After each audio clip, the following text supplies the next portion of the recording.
Pamumuo ng surface trap sa kanluran at silangan ng bansa, nagpapakita ng senyales ng pag-iral ng malakas na habagat at posible pang pamumuo ng posibleng low pressure area sa kanluran ng Palawan. Sa silangan naman ng Southeastern Luzon, inaasahan din ang mga malawakang pag-ulan lalo na sa silangang bahagi ng Southeastern Luzon at silangan ng Northern Luzon. Expected ang posible rin na tropical cyclone strike probability umiiral na mula ngayong araw. Magiging low pressure area ba ito? Alamin.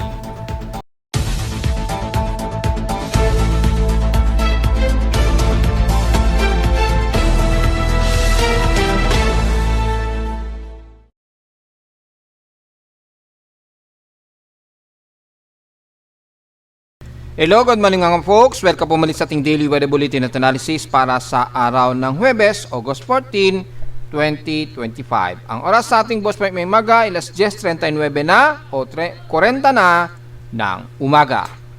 Magiging maulan ngayon ang araw natin ay magsisimula yan sa parehong silangan at kanluran ng bansa na gaya ng ating report o forecast nung nakaraang 4 na araw pa na nakalipas ay nabanggit na natin na magkakaroon nga tayo ng namumuong surface trap sa parehong bahagi ng ating bansa, especially sa may bandang kanluran at silangan nga po ng Southeastern Luzon. Which is lumalabas nga po sa ating tropical cyclone forecast, tropical cyclone strike probability na nireport natin ay maaring magkaroon pa ng shallow low pressure area sa magkabilang area. Diyan sa may bandang kanluran ng Palawan ay may mamumuo na shallow trap na kasabay nga po ng pag-iral ng habagat ay magkakaroon pa ng posible pang shallow low pressure area at maaari pa itong maging invest anytime. So depende po sa kanyang upward low at yung kanyang convergence. Dito naman sa may bandang silangan magkakaroon nga po ng shallow trough din dyan, pero kukumpirmahan pa natin kung magiging posibleng maging invest din ba ito. Pero sa ngayon ay malinaw na bumababa yung atmospheric pressure niyan. At kita sa Doppler radar ang malawakan nito ng tubig ulan na dala, maabot ng heavy rain to some violent rain showers dyan sa may bandang Kasiguran, Aurora at ilang bahagi ng Polillo Island o most ng silangan ng Quezon Province hanggang dyan sa may bandang Vico Region kasama na ang Camarines Norte. So ingat po sa mga nasa laot, lalo na sa may bandang Polillo Island, kayo po ay inaasang nakakaranas ng maulan na may kasamang pagkulog at pagkilat. Bagamat walang gaanong aktibong lightning strikes, pero kung sisilipin po natin sa ating real-time lightning detection system, kukunti lamang yung ating lightning strikes na may 54 outer lightning strikes. Depende kung mag-refresh po ito. Sa ngayon, 54 lightning strokes po ang nadetect at inner ay 45 lightning strokes. At least ang pinaka-latest ay incident dyan sa may bandang dulo ng Batanes Group of Island. Ayun, sa latest ay 71 total po ang lightning strokes natin at 55 lightning strikes po. At ang pinaka-latest usually mga 20 to 40 minutes ago, dyan nga po sa may bandang Palawan at isa dito sa may bandang dulo nga po ng Batanes Group of Island sa Itbaya. The rest mga at least mahigit isang oras na nakalipas ang mga pagkulog at pagkilat. So medyo may mga umiiral na pagkulog at pagkilat at malapit sa amin sa Caloocan ay mga 302 kilometers. So malayo-layo naman sa amin sa Caloocan so far. Pero sa umiiral nga po na mga pag-ulan sa may bandang silangan nga po ng Northern Luzon ay nagkakaroon nga po ng mga kalatang pag-ulan ngayon ang umiiral dyan. At nakataas ang thunderstorm advisory sa buong Visayas, kasama na ang Southern Luzon at Northern Luzon. Kasama na ang kasama na dyan automatic ang NCR dahil sa magkakaroon nga po ng concentration unti-unti hanggang this weekend po expected po magiging maulan na naman tayo. So yung dalawang surface trap sa kanluran at silangan ng bansa ay asahan na ang pag-iral ng habagat at magkakaroon po tayo ng mga intermittent rain showers sa kalagitnaan, kabilang na ang Central Luzon, kasamang Metro Manila, Calabarzon, and the rest ng bandang katimugan ng bansa dahil po sa pag-iral ng malawakang surface trap na ito. Sa Visayas, sa thunderstorm advisory, care of Pag-asa, nakataas ngayon ang halos buong Palawan, mula dyan sa may bandang Sofio Española hanggang Brooks Point. Malamang kasama na ang Batarasa, Rizal, Balabac, ayan, sa Kalayaan Group of Islands at ilang bahagi sa may bandang Kaluran ng Mindoro. So expected na rin ang iiral sa may bandang buong Southern Luzon yan sa loob ng 48-hour period until bukas ng Friday nga po ay expected ang forecast nga po na mas lalaki ang volume ng water precipitation estimation natin. Ganon din sa may bandang South Luzon nga po, nabanggit na natin kasama na ang Bicol region. Siyempre, ang Eastern Visayas, damahin na. At sa may bandang North Luzon naman, ang Ilocos Norte, within 12 hour po ang naka-forecast. Ayon yan sa data feed ni Pag-asa. Sa ating current conditions of forecast, gloomy haze at partly cloudy po. Umiiral ngayon din sa amin sa Caloocan. So, medyo overcast pa rin kami despite na sumusulpot-sulpot ang sikat ng araw. Pero maya-maya nagiging makulimlim. So, medyo comfortable tayo. Huwag lamang pumalo sa 32 to 33 degrees Celsius ang outside temperature para hindi tayo magiging malagkit ang alinsangan na naman. Sa ngayon, 30 degrees Celsius. So, pakiramdam natin ngayon, medyo comfortable ngayon. At feeling ninyo, medyo presko, di ba? Kahit na umaaraw sa atin.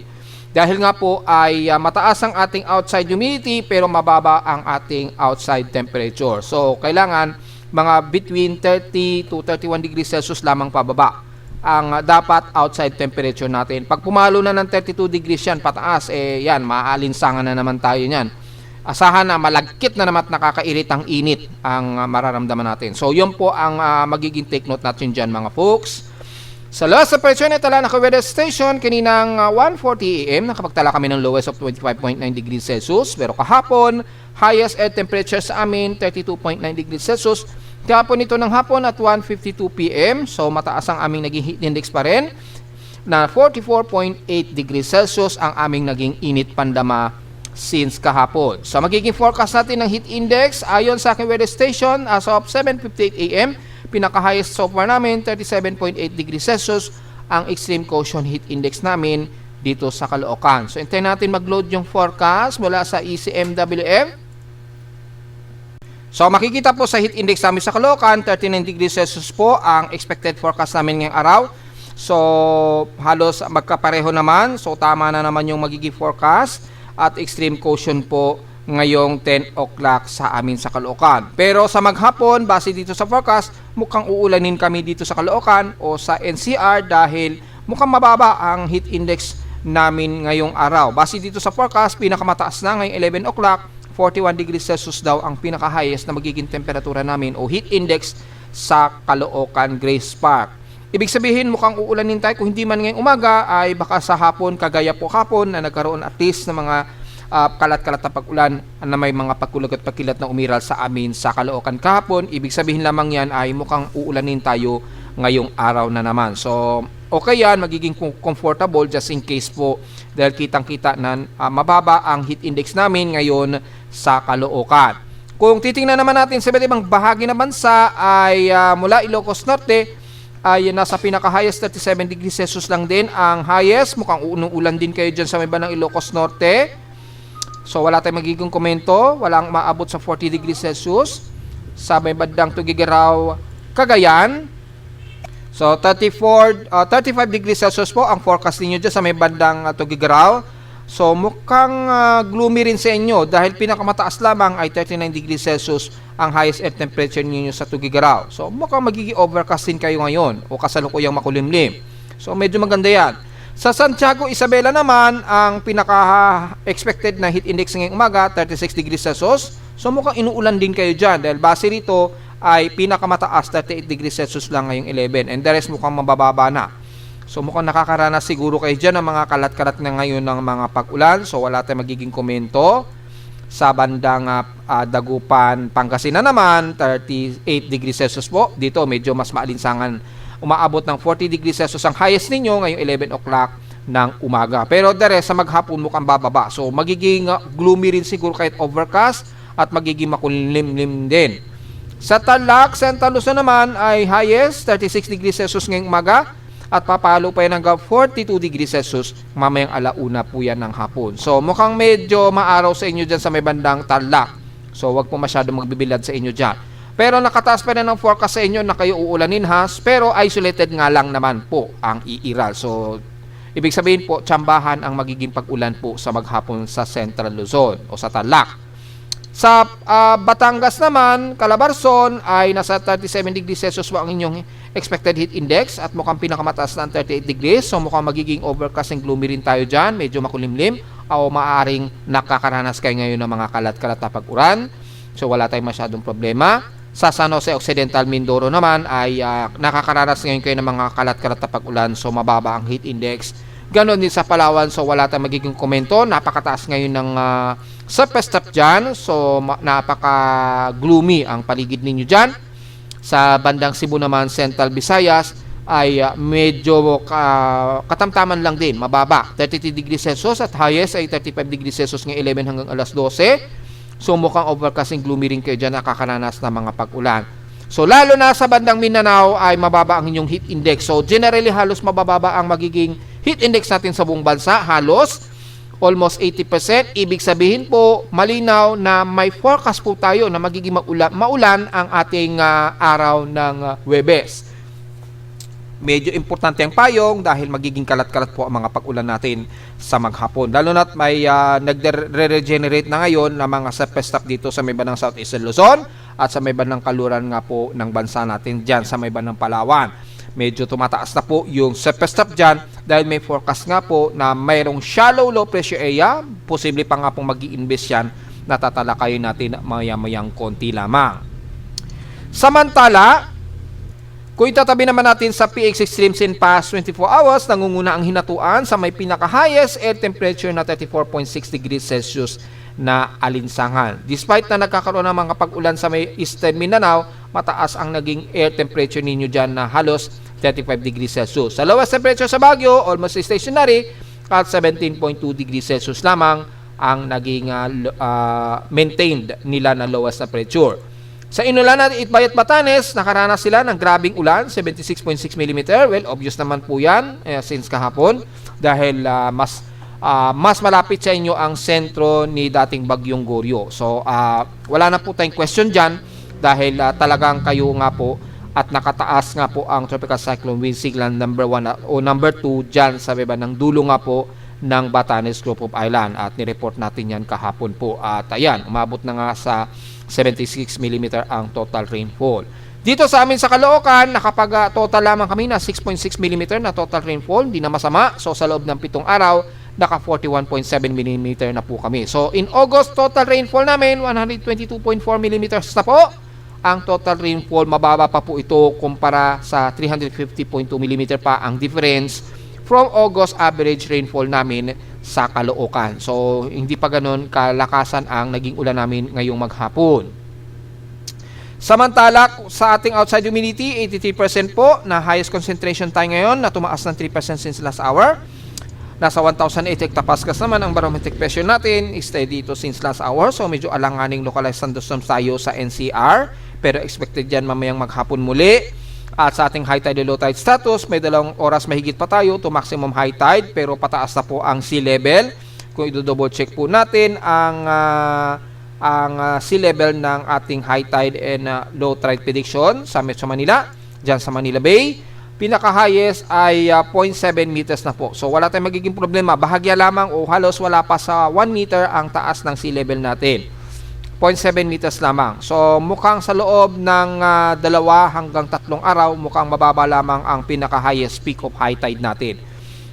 So, bagamat magiging moderate lamang ang sea level o yung taas ng alon, pero kung titingnan naman natin sa pinaka-alon o yung pinaka-wave ng karagatan, kung maalon ba, sa significant wave height natin, ang extreme node Luzon lamang na umaabot ng 1.25 meters ang alon. So wala naman tayong alon sa buong bahagi ng bansa. Pero biwari pa rin sa bugso po ng habagat sa kanluran dahil malakas po ang bugso ng hangin. So mataas pa rin ang ating gale force winds.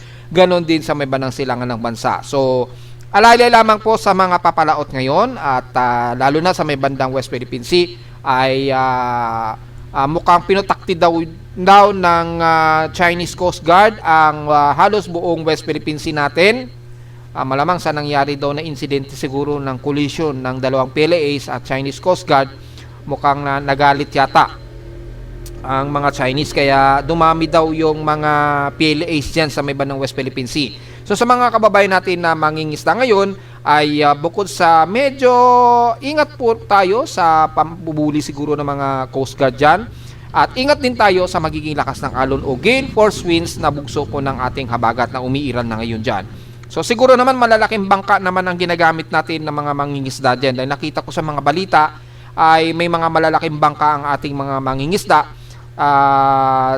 para makapag-sustain sila dahil meron silang dinadalang mga reserve ng mga gasolina ata at mga yelo, kaya malaking bangka talaga ang kailangan.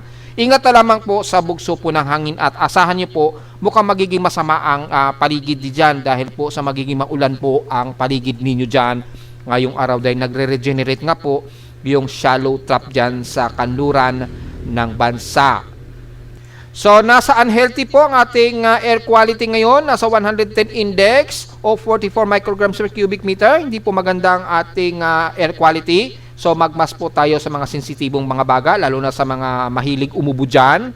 Ay magmas po tayo, lalo na hindi maganda ang ating air quality ha mga folks. Nasa 110 ang ating air quality. Napaka-unhealthy po. So, sa mga ubuhin dyan at may mga hika, ay magmas po tayo ngayon dahil mukhang mayroon tayong thermal inversion na nagaganap. Sa ating almanak, sumikat ang haring araw kaninang 5:42 AM at inasang lulubog po mamayang 6:19 PM. At ang ating illuminated na liwanag ng buwan, wakang ning gibos, 73% illuminated na lamang po. So kung titingnan natin, hindi pa siya nagmo-moonrise, pero mamayang hapon po ito o mamayang gabi pa po ito magmo-moonrise, 9:51 PM at bukas na po ng umaga na 9:54 AM ito lulubog. At sa ating local weather outlook para ngayong Huwebes at Biyernes, na mukhang magiging maulan nga po ang ating darating na weekend. Partly cloudy po ang ating maghapon o lalo na sa umaga na may konting araw. Pero pagsapit doon ng hapon ay ganun din kagaya kahapon, localized thunderstorms na naman at may mga precipitation o pag-ulan na 100% chance. Bukas ng Friday ay magiging ganun din ang ating panahon, maulap ang ating umaga. Pero pagsapit naman ng hapon ay mga localized thunderstorms din ang iiral.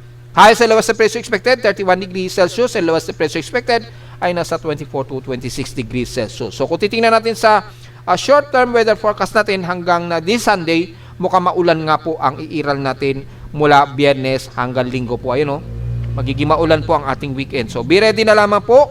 Maaring dahil nga po sa binabantay natin na dalawang shallow trough na posible pa nga pong maging low pressure area yung nasa may bandang kaluran nga po ng Palawan na binabantay natin 4 days ago pa. So, diretso agad tayo sa ating satellite imagery na ginagamit. Makikita po, napaka-gloomy at overcast po ang halos buong bansa natin. Mapahilaga man yan, mapabisayas o Mindanao. Dahil nga po sa nagkakaroon na nga po ng generative na surface trap dito sa may bandang silangan ng Southeast Luzon at dito sa may bandang kaluran nga po ng Palawan. Pagitan yan ng Eastern Vietnam and West portions naman ng Palawan. So, nagkakaroon ng regenerative na trough dyan o surface trap. Tumataas po ang volume ng water vapor dala nga po ng habagat dyan. So, dahil po medyo umiinit ang temperatura ng karagatan dyan, tumataas po yung upward low, nagkakaroon ng surface trap at inaasahan nga po maaari pang magkaroon ng Coriolis circulation na lumalabas sa mga forecast po natin nung nakarang araw. At makikita mo natin sa buong bahagi ng Nodo Luzon, well, obvious nga po, ang silangan nga po ng Nodo Luzon mula Tuguegarao, buong bahagi ng Cagayan Valley, Isabela, Aurora Region, Quezon o ng buong Quezon Province hanggang Bicol Region ay magiging maulap at maulan po ang iiral sa inyo dyan. Malakas ba ang buhos ng ulan? Kung titingnan natin ang infrared natin na heavy rain potential ay moderate to heavy rain po ang nakikitaan natin dito sa buong silangan ng Nodo Luzon. Pababa na yan ng Southern Luzon at Eastern Visayas. So, matik na po yan. Kasama na ang buong Bicol Region, Eastern Visayas, yan, maging sa buong Southern Luzon mula Marinduque, Romblon, Masbate, yan, ang paligid niyan. Kasama na ang Mimaropa. Asahan po ang moderate to heavy rain showers po ang iiral. Ingat po sa mga biglaang pagbaha at pagguhon ng lupa just in case.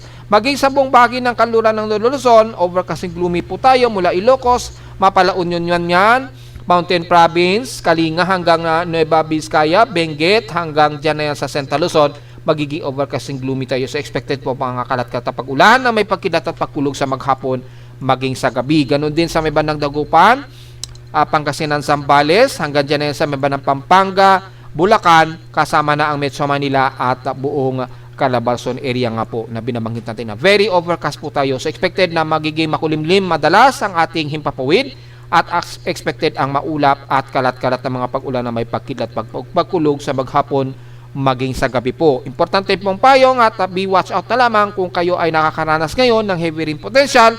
Ingat sa flash floods po mga folks. Mula naman sa may bandang Visayas, mula sa Silangan, gaya nga po na ating binanggit, ang buong bahagi nga po ng Eastern Visayas nakakaranas ng mga moderate to heavy rain shower po na may pagkulog at pagkilat dahil nga po sa umiiral na malawakang surface ngayon dito sa may bandang eastern part ng Southern Luzon. At dyan ay nagkakaroon ng concentrated precipitation rate ang buong Eastern Samar. So mula norte yan hanggang Guian Eastern Samar na po, Leyte, ilang bahagi nga po ng Central Visayas sa Cebu, Bohol, at sa may bandang kaluran nga po sa Panay Island at Negros Region. Kalat-kalat po ang magiging pag-ulan ninyo dyan at clusterized na mga moderate and heavy rain showers po. So ingat na lamang po sa mga potential na pagbaha dahil nabanggit na natin ito na makilang beses pa 4 days ago sa ating forecast kapag nagkaroon na nga po ng malawakang surface dito at generated nga po ng ating habagat na nagpapang-abot na sa kaluran ng Visayas. Sa may Mindanao naman sa kanluran ng Zamboanga Peninsula, magiging maulan pa rin po tayo mula kahapon. Kabilang na ang buong Zamboanga del Norte, Sibugay, Zamboanga City, hanggang isla nga po ng Basilan na Tolosulo. So kasama na ang Sorsogen or ng BARM, patuloy pa rin kayo na magiging makulimlim at asahan ng mga mahinat katamtaman ng pag-ulan at minsan ng heavy rain showers ang iiral sa buong BARM at kasama na ang Lanao del Sur hanggang Lanao del Norte. So, the rest ng Northern Mindanao, mula dyan sa Cagayan de Oro, isla ng Camiguin, Misamis Oriental, and the rest ng buong Agusan del Norte at Surigao del Norte at Caraga, magiging gloomy at maulap din tayo at kalat-kalat din ang mga pag-ulan na may ilang clusterized na moderate to heavy rain showers, maging sa buong bahagi nga po ng Surigao del Sur, Agusan del Sur, Davao de Oro hanggang Davao Occidental na po yan. So, very gloomy po ang halos buong Mindanao, kabilang na ang buong Davao Region, pababa na yan ang bandang dito nga po sa binanggit natin sa buong Sorsogen area na nga po.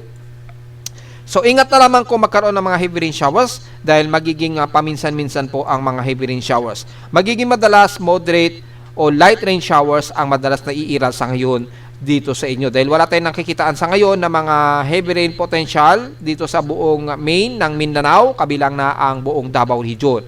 Pero asahan natin sa maghapon ang mga clusterized heavy rain showers dahil napaka-gloomy nga po ang ating buong bansa, maging sa ating water vapor nga po. Kung titingnan po natin dito ay makikita ay malawakan po ang mga water estimation precipitation rate natin sa buong silangan ng London Luzon hanggang South Luzon, Mimaropa, Visayas, mostly ng west portion sa Mindanao, yan, central ng Visayas, Eastern Mindanao hanggang dyan sa dulong-dulong katimugan na nga po ng Davao Region.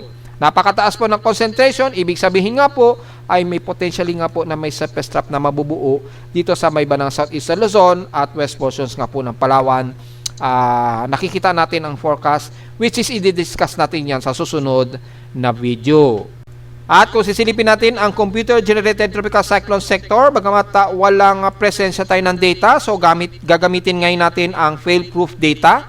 Minsan kasi nawawala ang presence data ng ating automated tropical cyclone monitoring, kaya ini-indicate siya as dissipation na tuloy. Akala tuloy ay nag-dissipate na ngayon si Podul. Pero base sa situation, wala pong parehong data. Ibig sabihin mukhang temporary, nagkaroon ng offline yung server ng infirmary. So, diretso agad tayo sa fail-proof data monitoring natin. Kung titingnan natin dito ay hindi po nag-fail yung data nito. Makikita natin na sa tropical depression pa rin itong si Bodul. And as of 11:01 AM, last viewed, ay nasa maximum sustained wind pa rin ito na 56 km per hour. Pero under dissipation state na rin ito. Kaya kung titingnan natin, nasa mainland na nga po ito ng Guangdong, China. So anytime ay malulusaw na nga rin yan. Pero kasalukuyan pa rin nakakaranas sila ng malawakang ulan ngayon dyan. Ayan po, kung titingnan natin. Nag-refresh po kasi yung mapa. Yan. Kasama na ang Hong Kong at Dongguan na nakakaranas ng malawakang pa rin pag-ulan dyan. Ayun, kitang-kita sa satellite imagery. So, ingat pa rin sa mga kababayan natin dyan sa Hong Kong. And so far, ay yung C99W naman na ating binabantayan ay hindi naman magpapang-abot yan at subtropical depression na nga po yung status yan. So, napakalayo niyan at napakalayo sa domain ng Pilipinas kaya hindi na natin sasama ngayon yan. At sa ngayon, mula sa pinaka-satellite imagery nga po, makikitaan po natin dito ang malawakan na mga surface trap, lalo na dito sa may bandang eastern part ng Vietnam, nagkakaroon na nga po ng generative na low-level convection dito. So mukhang magkakaroon ng low-level convection dito anytime na. Lumalabas na rin kasi yan sa mga forecast at kasabay ng ating habagat. Iiral po ang habagat sa kanluran ng bansa. So this coming weekend nga po ay expected natin magiging maulan ang weekend natin. Ganon din sa may bandang silangan ng bansa. Dahil meron ding namumuo dyan na shallow convection o hilaw na convection po. Hindi pa natin sure kung magkakaroon ng upward low yan sa ngayon. Sa ngayon, very surface-trap lamang ang iiral kaya malawakan din ng pag-ulan nga po ang iiral sa halos buong silangan ng bansa natin. At since wala na po tayong threat mula kay dating bagyong Goryo, dahil nasa international name na Podol na nga po ito, huli nga po itong nag-exit ng ating Philippine Area Responsibility, mga 4:45 PM nga po. Dito ay 5 o'clock PM. Ibig sabihin mga 4:45 PM po, naka-exit na ito ng Philippine Area Responsibility, which is nireport na po natin. At since yan lamang po yung ating tropical cyclone na binantayan pa, ay wala na tayong masyado magiging komento since wala naman tayong nakikitaan na may susunod sa kanya sa ngayon. Yan, base na rin sa latest Spaghettios model ni Goryo, dating bagyong Goryo, ay tuloy-tuloy na itong nagdi-dissipate, humihina na po siya at under tropical depression na po siya. Hanggang sa susunod na 2 hanggang 3 araw, approximate ahead of time, ay malulusaw na rin po ito, magiging remnants na lamang po. So, considering under dissipation state na po itong si dating bagyong Goryo nga po na nasa may bandang Guangdong, China na siya. So, mula naman sa ating Tropical Cyclone Assessment Monitoring, kung sakaling may susunod nga po kay Goryo, just in case po. Mula sa ating West Pacific Basin nga po, sa susunod na 24 oras, mukhang tumataas po yung probability nga po ng surface trap. Ito nga po yung sinasabi natin na maaring tumaas po ito at maaring maging low pressure area.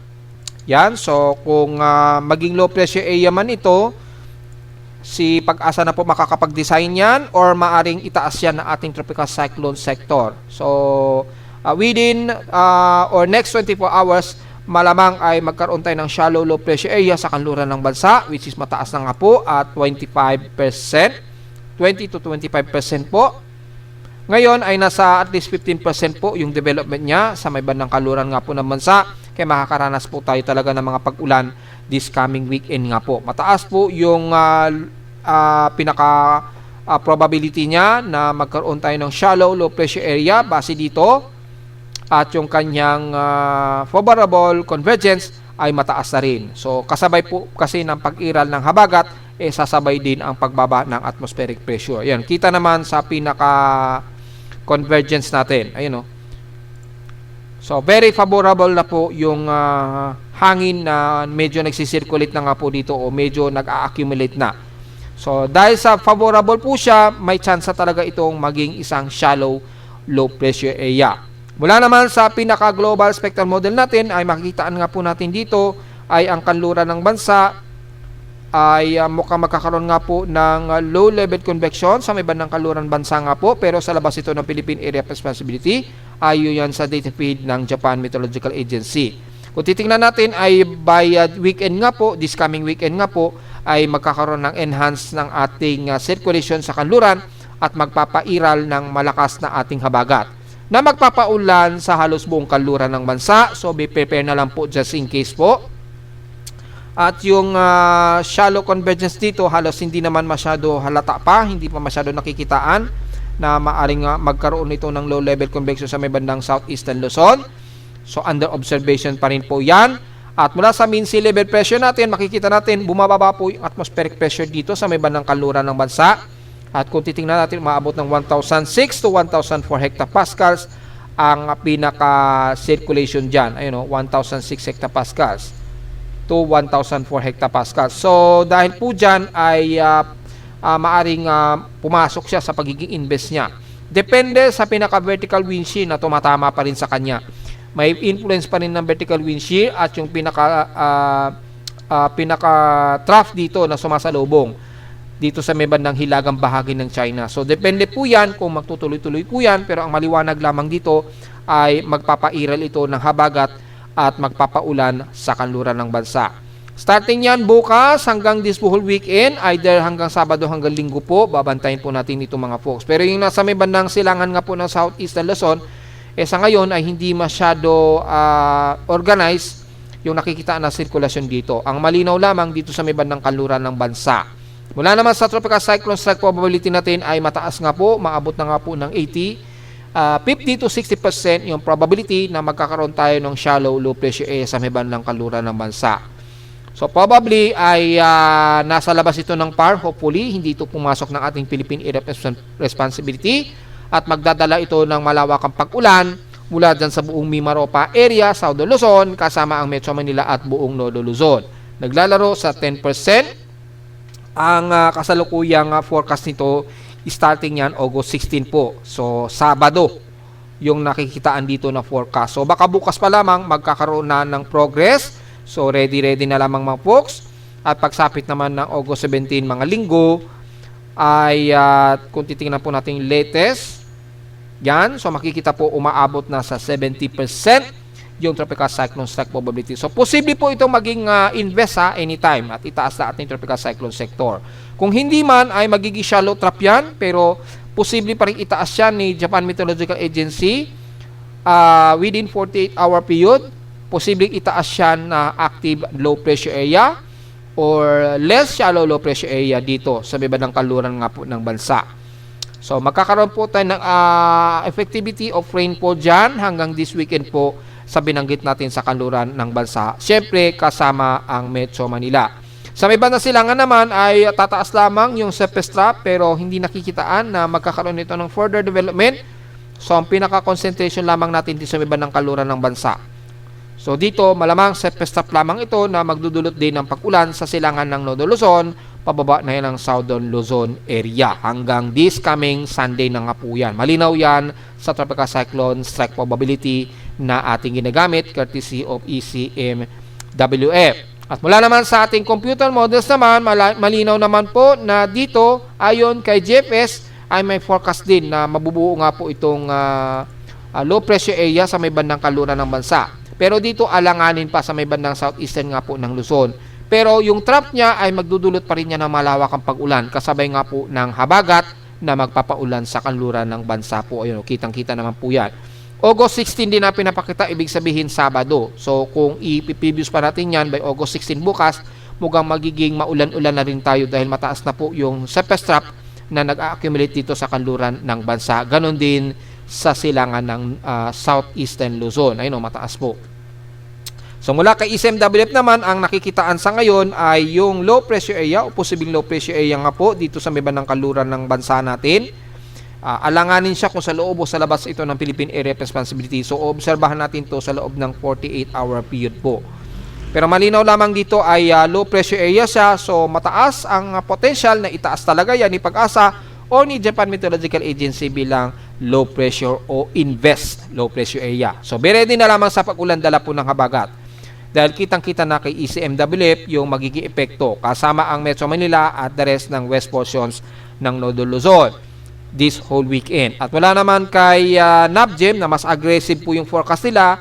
Dito malakas pa tropical storm pa yung pinakita rito. Ayan So dito ay napakalakas po yung hatak nito sa habagat. So makikita dito napaka-saturated na po yung kanluran ng bansa kasama na ang buong Southern Luzon.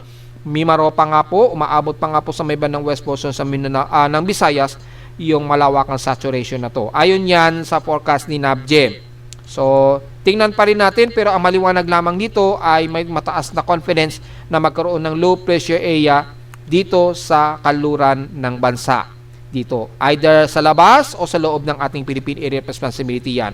This coming weekend po. So, be ready na lamang po just in case mga folks at kung sakaling abutin tayo sa Metro Manila at least maaga pa lang mapaghanda na natin sa mga potential na mga malakasang ulan na dala ng habagat.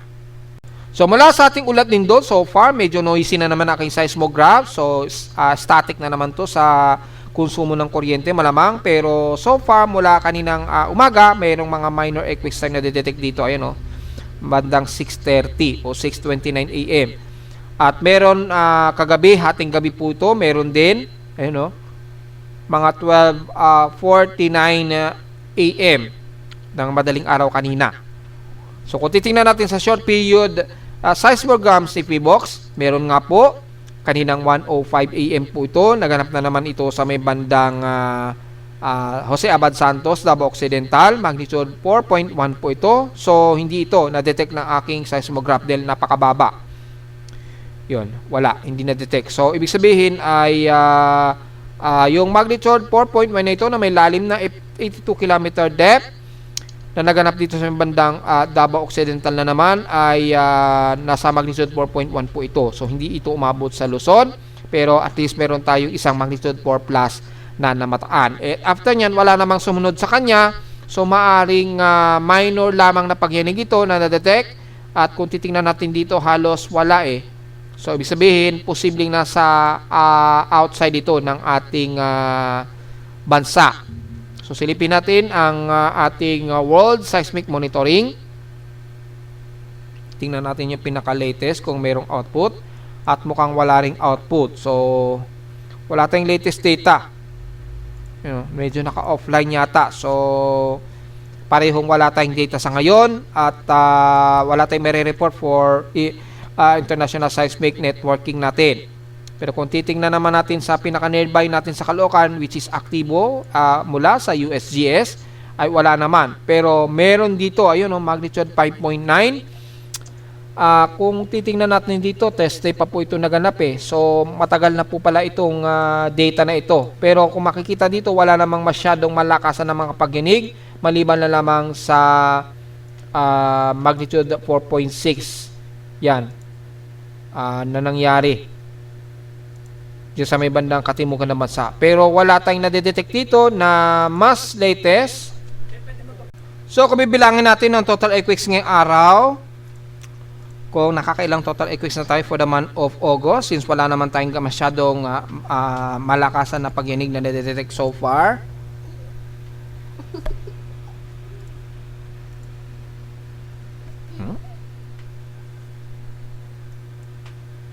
Yan.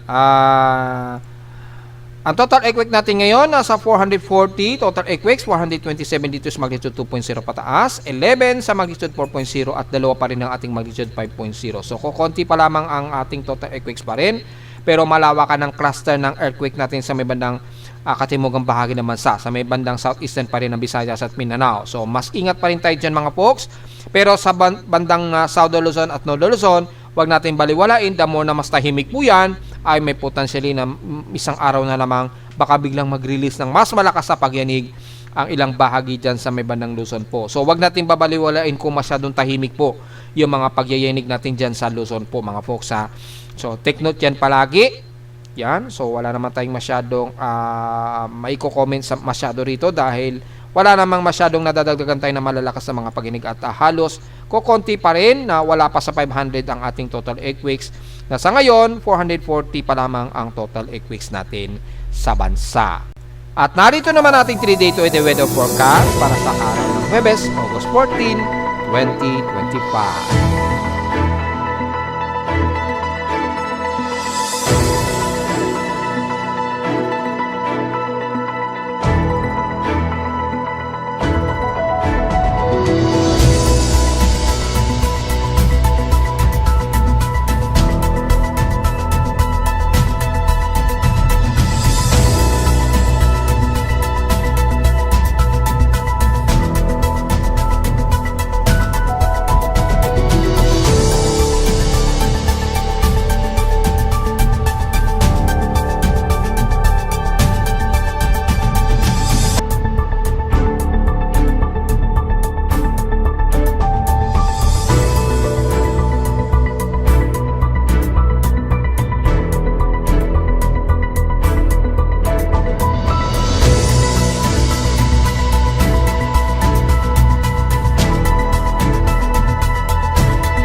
At sa ganito na lang po ating daily bulletin at analysis para sa araw ng Huwebes, August 14, 2025. Huwag mong kalilimutan na mag-like, share, subscribe po sa ating YouTube channel at visit lamang anytime sa ating website na www.pimoweather.com para sa iba pang detalye na gustong malaman na hindi natin isama ngayong maga sa ating report. Since magiging gloomy tayo at asahan natin this coming weekend ay magiging maulan na naman po tayo. So be ready mga folks. At visit naman sa ating website sa gusto malaman pa rin pinaka-dynamic events mula sa reading ng mismong aparato ko sa Caloocan at sa data feeds mula sa iba't ibang weather agencies. Maraming salamat po mga folks at magandang araw po sa ating lahat.